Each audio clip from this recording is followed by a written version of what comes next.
This could be a formal announcement that the royal family they cut ties with these duplicitous duos. Let me explain to you in a second. But before I move on, just to remind you, most of my viewers are not subscribed. If you happen to be one of them, consider subscribing because I might give you a candy right here. Just kidding, but it is true. Well, Meghan Markle and Prince Harry, they have this habit of getting snubbed, getting ignored all the time, and they remain absolutely shameless.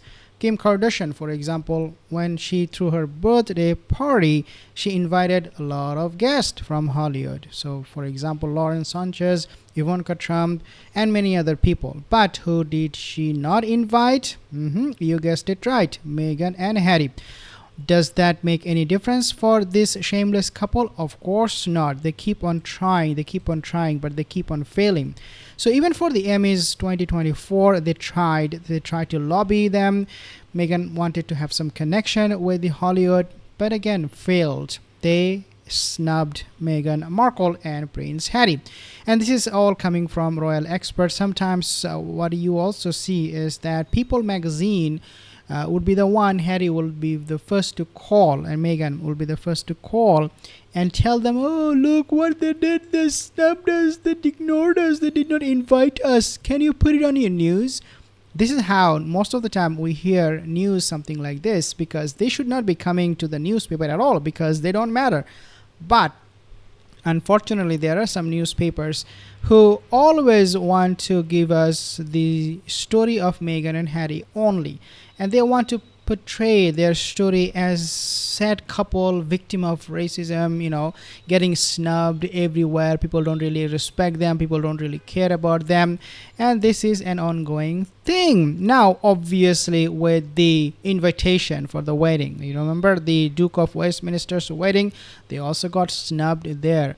Now, this is not something they should be lying about, because this is absolutely clear cut that they were not invited, because the Duke of Westminster, his family, they never wanted Meghan and Harry because they will create trouble, especially for Harry. He will be creating a big drama with his brother Prince William. So for over a year they had not been invited, and then Meghan's insider Scooby-Doo released that they had declined. So again, the narrative is always changing, coming from Meghan and Harry's mouthpiece. Oh no, they were invited. The family groveled to Meghan and Harry. You must come, please come, please. You have to come. And then Meghan and Harry said, no, we are not coming, thanks, but no thanks. Can you imagine? People will be groveling to Meghan and Harry, asking them to come over for their wedding, and then Harry and Meghan will decline? Not at all. They love the spotlight, they love the limelight. Guys, these are all fake stories. So again, coming from Scooby-Doo, you already know the author, and you already know that this author is a liar. Released that they had declined. William was already part of the wedding party. When William got off the bus, when he went for the wedding, people were cheering, people were screaming out of joy. Can you imagine having the same reception for Prince Harry? Not at all. In fact, when he was in UK last time, few weeks ago, they booed him. For William, it is a totally different story. But nonetheless, you have their version of the story where they decline invitation. It's not the other way around.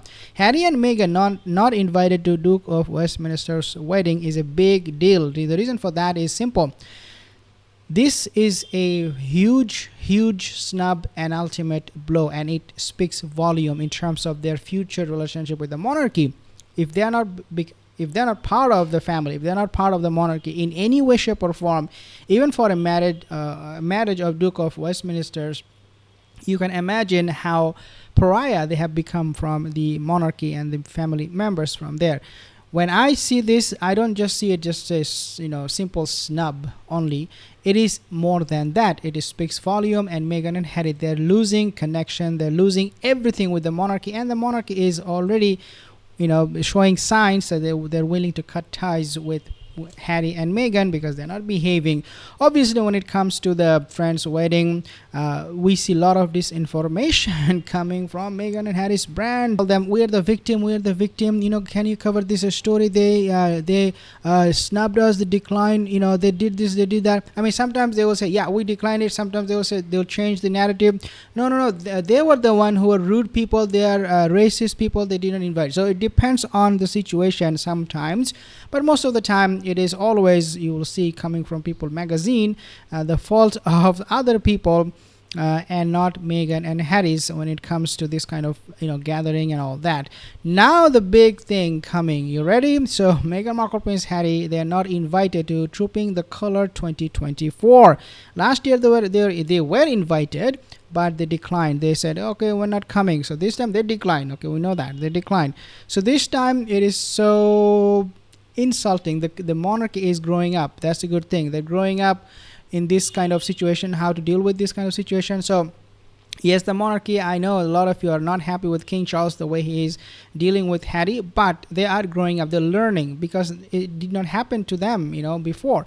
It is all coming new. So how to deal with a person like Harry, who is willing to trash the monarchy and then at the same time crying wolves all the time with his wife. So they're learning. The monarchy, I'm sure they're learning. So this time they learned it, and they're like, yeah, we have seen you snubbing us, you declining our invite. Even though we did not care, I mean, the monarchy would be more than happy if Harry, Meghan, they never come over to UK for any reason.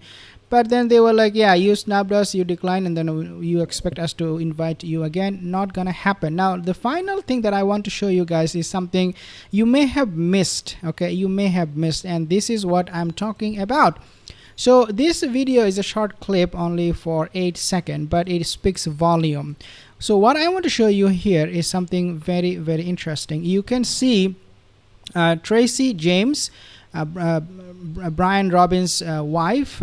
He's the CEO of Paramount, that company, and she is the wife, Tracy James. What is happening here? You did not notice again. So let me play the video a little bit. So they were posing for pictures. Meghan was holding hands, or holding her back, Tracy James' back, and you can see her hand is right there. In other words, Meghan wanted to connect. Meghan wanted to look or appear as if they are the best friend, BFF, right? They're the best friend. And this is why I believe Meghan tried to touch or hold the lady's back. But lo and behold, Tracy James, in this short, even though it's only 8 seconds, did not give a damn about Meghan Markle. She did not look at Meghan Markle whatsoever. So let me play the video here. So you can see, oh, my dress, Meghan Markle. Okay, so now they are getting dislodged. They are going somewhere. The photo session is over. You expect Tracy James, especially because she's still holding her hand, this, not the back only, but the hand. She should be at least giving her a nice look, right? Thank you and all that. But she completely ignores Meghan Markle, and Meghan Markle, being the narcissistic, the freak, is still holding her hands after, even though the photo session was over. She doesn't want to let go of Tracy's hand, and then eventually she did. But look how Tracy James is behaving, how she is snubbing, ignoring Meghan Markle, not even giving her a look. And she knows that this is what Meghan wanted, because the camera was on. Meghan would have been very, very happy to see Tracy James looking at her with a big smile.